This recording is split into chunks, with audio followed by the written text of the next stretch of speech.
The evolution of computers. आमच्या नवीन 10 दिवसीय YouTube मालिकेमध्ये आपले स्वागत आहे. संगणकाचा विकास. आजपासून आम्ही एका रोमांचक प्रवासाला सुरुवात करत आहोत. ही एक अशी कथा आहे जिथे साधी मानवी गणना करण्याची साधने हळूहळू AI शक्तीवर चालणाऱ्या सुपर कम्प्युटर्समध्ये विकसित झाली. संगणकाचा हा प्रवास हजारो वर्षाचा आहे आणि या मालिकेच्या शेवटी संगणकाचे भविष्य कसे असेल याची तुम्हाला स्पष्ट कल्पना येईल. चला, एका सोप्या प्रश्नापासून सुरुवात करूया. सुरुवातीला संगणकाचा गरज का भासली? हजारो वर्षापूर्वी लोक वस्तूचा व्यापार करत होते, घर बांधत होते, शेती करत होते आणि या सर्वांसाठी संख्या आणि गणिताची आवश्यकता होती. मानवी काम अधिक गुंतागुंतीचे झाल्यावर गणना करणे अधिक कठीण आणि वेळखाऊ बनले. तेव्हाच मानवाने साधने तयार करण्यास सुरुवात केली. अशी साधने जी मानसिक ताण कमी करू शकतील आणि गणना करणे सोपे करतील. पहिला संगणक, अबॅकस.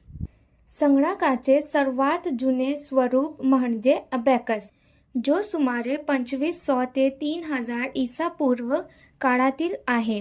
अबॅकस ही काठ्या आणि मांड्याची एक लाकडी चौकट असते.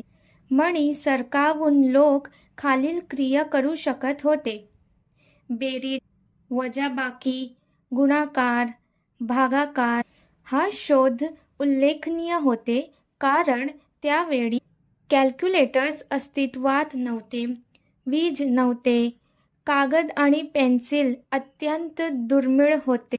वास्तविक जगातील उदाहरण: जर एखाद्या व्यापाऱ्याला 100 वस्तू विकायच्या असतील तर तो फक्त मणी सरकावून त्वरित परिणाम मिळवू शकत असे. ज्याप्रमाणे आपण आज कॅल्क्युलेटर वापरतो त्याचप्रमाणे हजारो वर्षे लोक अबॅकसवर अवलंबून होते. अबॅकस नंतर मानवाच्या लक्षात एक महत्त्वाची गोष्ट आली: जर आपण अधिक चांगले साधने बनवत राहिलो तर गणिते करणे अधिक सोपे होत जाईल.